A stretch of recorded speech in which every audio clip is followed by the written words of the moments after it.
प्यारे बच्चों नमस्कार।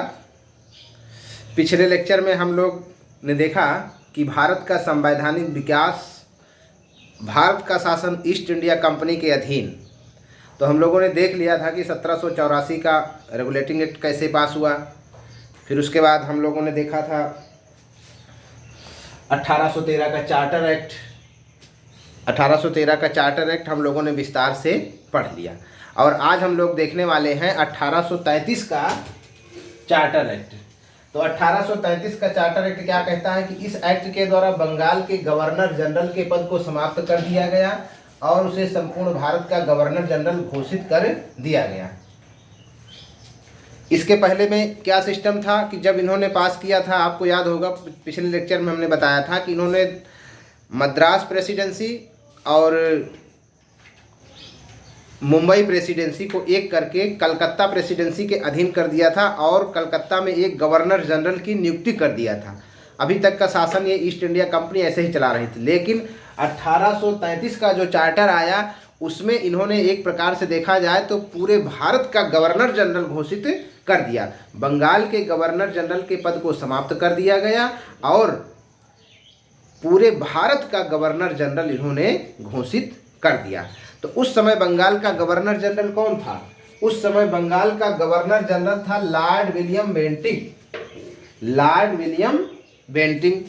तो जब वो बंगाल का गवर्नर जनरल था तो वहाँ पर हो गया कि वो बंगाल का अंतिम गवर्नर जनरल। आपसे हमेशा ये प्रश्न पूछा जाता है कि बंगाल का अंतिम गवर्नर जनरल कौन है? तो बंगाल का अंतिम गवर्नर जनरल लॉर्ड विलियम बेंटिंग्स। और इसी एक्ट में जो है बंगाल के गवर्नर जनरल को समाप्त करके पूरे भारत का गवर्नर जनरल बना दिया गया, घोषित कर दिया गया। तो अब भारत का प्रथम गवर्नर जनरल कौन हुआ? भारत का प्रथम governor general Lord William Bentinck को ही बना दिया गया। तो यहाँ पर दो प्रश्न आपको मिलेंगे कि बंगाल का अंतिम गवर्नर जनरल कौन है और भारत का प्रथम गवर्नर जनरल कौन है। और इसी एक्ट के माध्यम से यह देखा गया कि हमारे देश में केंद्रीकरण शासन की शुरुआत हुई, अर्थात केंद्रीकृत शासन की शुरुआत हुई। मतलब पहली बार जो है राज्यों से हट करके पूरे सेंट्रल पर पूरे भारत का एक गवर्नर जनरल घोषित किया गया। तो आइए हम लोग इसको देखते हैं कि 1833 का चार्टर एक्ट, इस एक्ट के द्वारा बंगाल के गवर्नर जनरल के पद को समाप्त कर दिया गया और उसे संपूर्ण भारत का गवर्नर जनरल घोषित कर दिया गया। लॉर्ड विलियम बेंटिंग बंगाल के अंतिम गवर्नर जनरल हुए और उन्हें ही भारत का प्रथम गवर्नर जनरल बना दिया। इस एक्ट के द्वारा भारत में शासन का केंद्रीकरण हुआ, अर्थात एकात्मक शासन प्रणाली का उदय हुआ। हमने एकात्मक व्यवस्था और संघात्मक व्यवस्था दोनों के विषय में विस्तार से पढ़ाया हुआ है। तो पहली बार 1833 के चार्टर एक्ट से भारत में एकात्मक शासन प्रणाली का उदय हुआ, अर्थात एक स्थान से पूरे भारत पर कंट्रोल करने की बात पहली बार 1833 के चार्टर में आई, क्योंकि इन्होंने पूरे भारत का एक ही गवर्नर जनरल नियुक्त कर दिया और वही गवर्नर जनरल पूरे देश में जो है जो कानून बनाएगा, जो कहेगा वही लागू होगा। इस एक्ट के द्वारा कंपनी के पूर्ण व्यापारिक एकाधिकार समाप्त कर दिए गए और कंपनी का जो व्यापारिक क्षेत्र था उसको पूर्णतः उसको क्या कर दिया गया? समाप्त कर दिया गया। अर्थात जो चाय और चीन के साथ बिजनेस करती थी, चाय का व्यापार और चीन के साथ व्यापार जो ईस्ट इंडिया कंपनी करती थी, उस पर भी प्रतिबंध लगा दिया गया। इस एक्ट के द्वारा गवर्नर जनरल की कार्यकारिणी में विधि सदस्य के रूप में एक चौथे सदस्य या अतिरिक्त सदस्य की नियुक्ति की गई, जिसका नाम लॉर्ड मैकाले था। लॉर्ड मैकाले, जैसा इसका नाम है, लॉर्ड मैकाले कह लो चाहे लॉर्ड काले कह लो।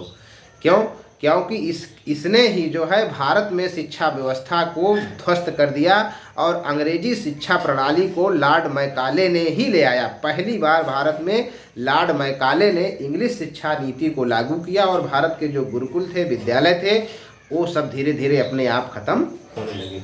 तो लॉर्ड मैकाले का बहुत बड़ा रोल है भारत की शिक्षा व्यवस्था को खराब करने में। लॉर्ड मैकाले की अध्यक्षता में भारत में एक विधि आयोग का गठन किया गया, जिसने भारत के लिए प्रथम विधि संहिता तैयार किया। इसके द्वारा सन 1843 में दास प्रथा का पूर्णतः उन्मूलन कर दिया गया। दास प्रथा का पूर्णतः उन्मूलन कब किया गया? 1843 में। तथा कंपनी को 20 वर्षों तक भारत में रहने का लाइसेंस दे दिया गया। अर्थात कंपनी का जो व्यापारिक क्षेत्र था उस पर प्रतिबंध लगा दिया गया, लेकिन कंपनी को जो है 20 वर्ष तक भारत में रहने का लाइसेंस दे दिया गया। वह व्यापार नहीं कर सकती थी, बशर्ते शासन व्यवस्था जो चला रही थी वो अपना चलाती रही 20 वर्षों तक। इसके बाद 1833 का चार्टर एक्ट जब पास हुआ तो 20 वर्षों के लिए इसको लाइसेंस दिया गया। 20 वर्षों के बाद पुनः समीक्षा की गई 1853 में। तो 1853 का चार्टर एक्ट आया और इस चार्टर के माध्यम से ब्रिटिश संसद द्वारा पारित इस एक्ट के द्वारा ईस्ट इंडिया कंपनी को भारत में रहने के लिए और अधिक समय सीमा नहीं दी गई। अर्थात कंपनी भारत में नहीं रह सकती थी। इस एक्ट के द्वारा संपूर्ण भारत के लिए एक विधानमंडल की स्थापना की गई। 1853 के जो चार्टर एक्ट था उस एक्ट के द्वारा संपूर्ण भारत के लिए एक विधानमंडल की स्थापना की गई और भारत में प्रतियोगी परीक्षाओं का आयोजन भी किए जाने का प्रावधान किया गया। यहाँ पर प्रश्न बनता है कि भारत में पहली बार प्रतियोगी परीक्षाओं का आयोजन कब शुरू कराया गया, तो 1853 के चार्टर एक्ट के माध्यम से। भारत में पहली बार विधानमंडल की स्थापना कब की गई, तो 1853 के चार्टर एक्ट में पहली बार विधानमंडल की स्थापना की गई। इसके अतिरिक्त गवर्नर जनरल की केंद्रीय कार्यकारिणी में एक कानूनी सदस्य की नियुक्ति की गई। तो जो भारत का गवर्नर जनरल बना लॉर्ड विलियम बेंटिंक्स, उसकी कार्यकारिणी में एक अतिरिक्त सदस्य यानी कि कानूनी सदस्य की नियुक्ति की गई और भारत में पहली बार विधानमंडल की स्थापना की गई। अर्थात अब देखिए कि हमारे यहाँ जो संसदीय प्रणाली डेवलप हुई वो धीरे धीरे कैसे डेवलप हो रही है। कंपनी का शासन था, पहले बंगाल का गवर्नर था, फिर धीरे से पूरे भारत का गवर्नर जनरल नियुक्त कर दिया। अब पूरे भारत का जब गवर्नर जनरल घोषित हो गया तो भारत के लिए एक विधानमंडल नियुक्त कर दिया, विधानमंडल बना दिया गया। अब उस विधानमंडल में कानून बनाए जाएंगे, उसकी कार्यकारिणी में जो मेंबर थे वो कानून बनाते थे। तो इस प्रकार धीरे धीरे जो है हमारे देश में केंद्रीकरण शासन प्रणाली का उदय हुआ, संसदीय शासन प्रणाली का।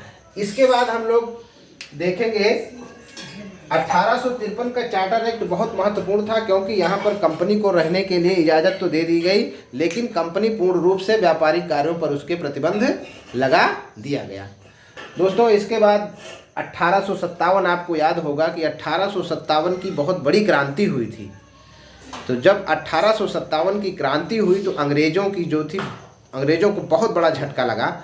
वो समझ गए कि अब भारत में शासन करना मुश्किल हो गया है। तो उन्होंने पहली बार 1858 में भारत के लिए जो है सीधे कंपनी का शासन समाप्त करके सीधे ब्रिटेन के सम्राट के अधीन शासन कर लिया। अर्थात इंग्लैंड की जो शासन व्यवस्था थी वो सीधे भारत का शासन अपने हाथों में ले लिया।